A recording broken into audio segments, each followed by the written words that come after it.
Muy buenas tardes. Hoy vamos a comenzar nuevamente, vamos a continuar con nuestras clases de la teología del cuerpo. El día de hoy estaremos hablando de la homilía número 3, la cual fue dada en septiembre 19 de 1979. Y vamos a comenzar hablando del magistral trabajo que hace Juan Pablo II cuando retoma cada semana sus homilías, pero antes de eso nos recuerda dónde había quedado la semana anterior, nos recuerda el tema que estamos hablando, pero al mismo tiempo nos recuerda hacia dónde vamos, hacia dónde estamos yendo con estas homilías. Y en esta tercera homilía Juan Pablo II comienza recordándonos del diálogo de Jesucristo con los fariseos, cuando vienen los fariseos y le hablan sobre las leyes de Dios. Y le dicen, Señor, nos está permitido divorciarnos de la mujer porque Moisés, ¿verdad? Dijo que podemos divorciarnos de ella. Vemos como viene este sistema y se le presenta a Jesucristo preguntándole cosas sobre la ley, pero vemos que desde el principio ellos quieren como darle la vuelta al sistema, como ver la manera más fácil de, de poder conseguir lo que ellos mismos ya están buscando. Yo creo que eso hacemos muchas veces nosotros mismos cuando nos acercamos a Dios, ¿verdad? Muchas veces llegamos queriéndole presentar nuestro plan, nuestras ideas, queremos decirle a Él cómo hacer las cosas. Sin embargo, vemos que aquí eh, Jesús le responde de una manera muy particular. Él les dice, bueno, sí, Moisés les permitió divorciarse por la dureza del corazón, pero al principio no era así. Entonces ahí Juan Pablo II nuevamente retoma sus catequesis, recordándonos que estamos hablando en el principio, que estamos yendo al fundamento, al principio de lo que significa realmente ser humano. Y de esta manera, obedeciendo a Jesús, vamos a comenzar esta clase, ¿verdad? Recordando el principio. La semana pasada hablábamos del primer relato de la creación, donde se le habla a Dios con el nombre de Elohim. Decíamos que era un relato más relacionado con un Dios de orden, que quiere comenzar dejándonos en claro que Dios es el creador del universo. Es como una descripción más objetiva y externa de Dios que crea el mundo y que lo crea con orden. Pero vemos que este primer relato de la creación termina de una forma magistral cuando Dios decía, hagamos al hombre a nuestra imagen y semejanza. Ahora, en esta tercera homilía vamos a profundizar un poquito más en el segundo relato de la creación, en donde se habla de Dios con el nombre de Yahvé. Cuando hablamos de Dios con el nombre de Yahvé, estamos hablando de un Dios que está más comprometido con el mundo subjetivo, con el mundo interior de la persona humana. Este segundo relato de la creación nos muestra un Dios con manos en la obra, ¿verdad? Es un Dios que se unta sus manos de barro, que crea al hombre el mismo y luego sopla su ruaj, su espíritu de vida para el ser humano. Aquí en este segundo relato de la creación vamos a encontrar características originales de la persona humana. Vamos a hablar de la desnudez original, vamos a hablar del llamado a hacerse una sola carne, vamos a hablar luego de la caída. Es más, es como una historia que nos va revelando nuestra experiencia original, subjetiva en esta historia. Es una historia que nos va revelando qué estaba pasando dentro de la persona humana, qué se estaba moviendo dentro de la persona humana y cómo Dios se involucra en esta interioridad y nos regala un mundo subjetivo que nosotros los seres humanos tenemos y compartimos con los demás, ¿verdad? Compartimos ese mundo interior, nos entregamos desde adentro. Este relato de la creación nos recuerda esa subjetividad que de alguna forma nos separa de los animales, ¿verdad? El animal no tiene un mundo interior, en el animal no se mueve toda una idea psicológica de sí mismo, el animal no anda buscando respuestas sobre su existencia, sobre el propósito de la vida. Entonces, en ese segundo relato vamos a profundizar un poquitico más en esta subjetividad y cómo Dios hace parte de ella. Y hablando de esa subjetividad, vamos a encontrar que muchos de los grandes comentaristas de Juan Pablo II y de su teología del cuerpo nos van a recordar que Juan Pablo II pasa mucho tiempo o mucho más tiempo en este relato ya vista, en ese segundo relato de la creación, puesto que él mismo era un excelente contador de historias, era un poeta, era un escritor, y por eso de alguna forma él se relaciona muy bien, específicamente y especialmente con este segundo relato de la creación. En esa tercera homilía, Juan Pablo II nos va a tomar de la mano y nos va a mostrar cómo este segundo relato de la creación, a diferencia del primero, nos introduce hacia el interior de la primera experiencia humana. Esta interioridad es subjetiva en su naturaleza. Quiere decir que es sobre la persona y esto de alguna forma es psicológico.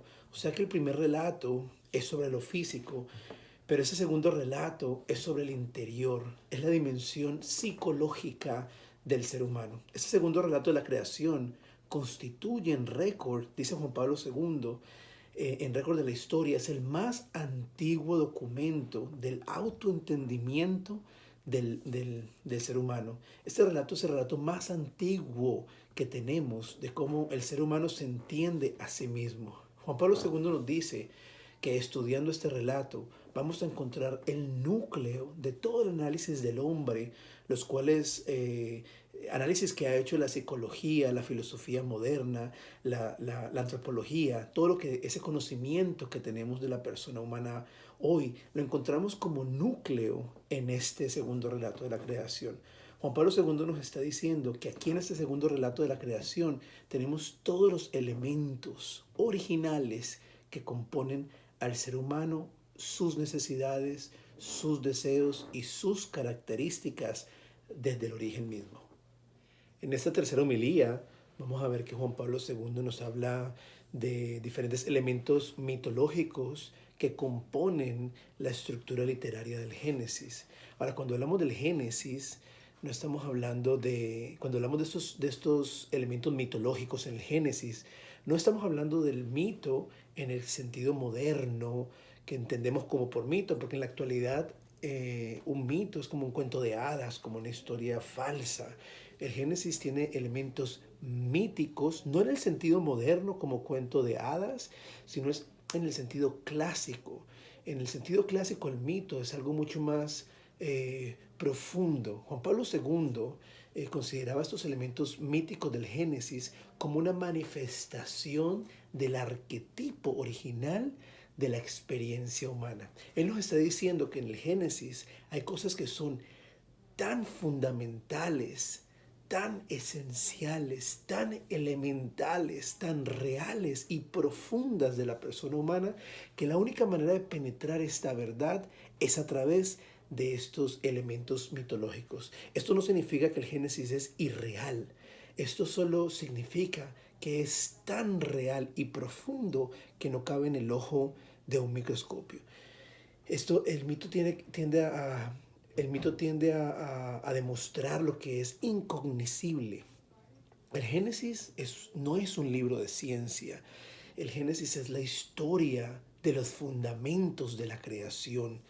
Y esto lo explica Monseñor Bryans en el libro de la persona humana según Juan Pablo II, que fue un libro del que hablábamos en algunas de las primeras clases. Y también lo explicábamos muy bien cuando decíamos que cuando el oftalmólogo mira los ojos de la otra persona, está estudiando la córnea, está estudiando la estructura física del ojo, mientras que cuando el amado mira los ojos de la amada, mira su alma. Entonces, teniendo en cuenta esta realidad, nos acercamos al Génesis y entendemos estos elementos mitológicos como verdades más profundas que nos están hablando de la esencia misma de la persona humana.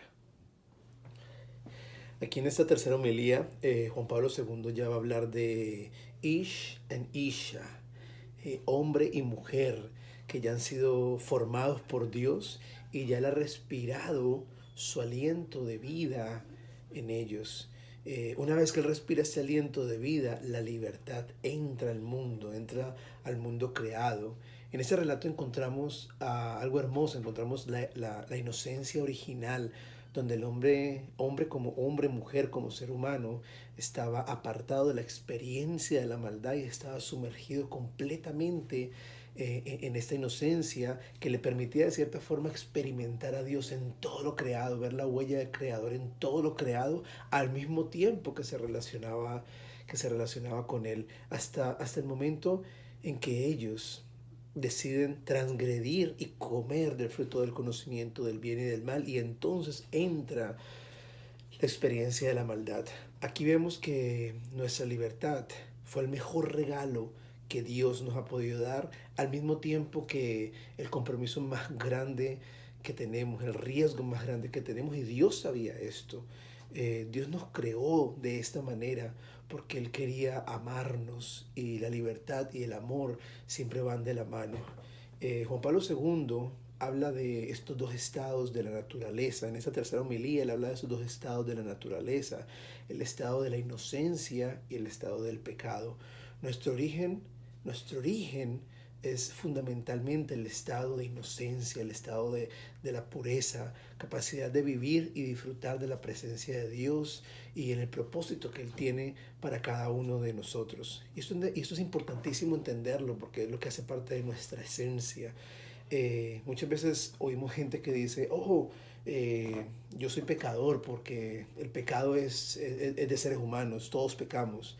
Bueno, todos pecamos por la consecuencia de un pecado original, pero el estado original de nosotros es un estado de pureza, y nuestra interioridad, nuestra subjetividad conoce esta verdad, ¿verdad? Conoce esta realidad y constantemente se impulsa hacia esa realidad, hacia esa bondad, hacia ese estado de pureza con el que todos fuimos creados en el origen.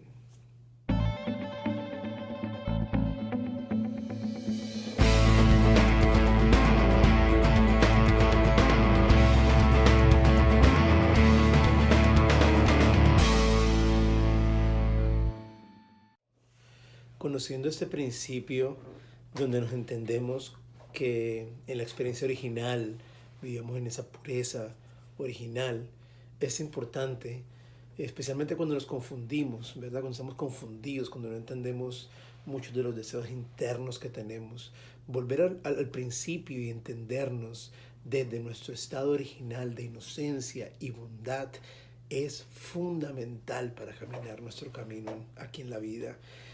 La caída nos llevó al estado de pecado original. Sin embargo, nuestro estado operandis, nuestro estado original es la pureza. Lastimosamente nos hemos acostumbrado por tanto tiempo a vivir bajo la consecuencia del pecado que nos hemos creído que esto es lo normal, ¿verdad? Es como que, digamos que todo el mundo compra zapatos y con el tiempo se nos acaba la suela y empezamos a caminar sobre los pies con los años y empezamos a creer que es lo normal, ¿verdad? Empezamos a creer que andar sin suelas es normal y nos chuzamos los pies y nos los quemamos cuando hace mucho calor y nos hacemos heridas.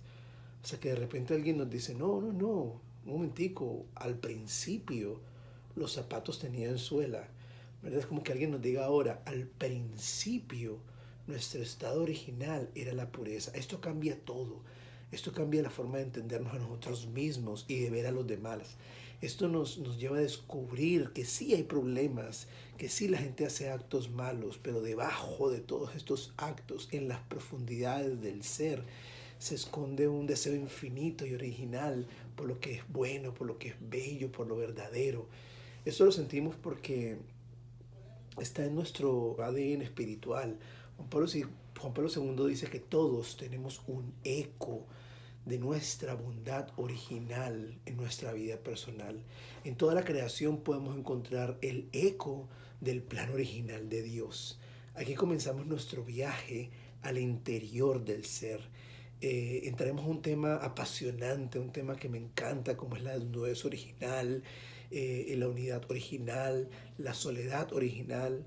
Juan Pablo II dice que todos en el corazón sabemos que hubo un buen principio y caminamos hacia ello, ¿verdad? Buscamos eso, ese deseo, ese eco de bondad hace parte del blueprint de la persona humana. Así que vamos a caminar y vamos a profundizar hacia ese principio, hacia esa esencia como Dios nos hizo, y desde ahí vamos a empezar a entender muchos de los deseos que mueven nuestra alma, muchos de los deseos que mueven nuestro día a día, muchos de los deseos que nos levantan de la cama cada mañana y nos motivan nuevamente a continuar el camino. Así que vamos a pedir al Espíritu Santo que nos siga iluminando y que nos siga guiando en este caminar.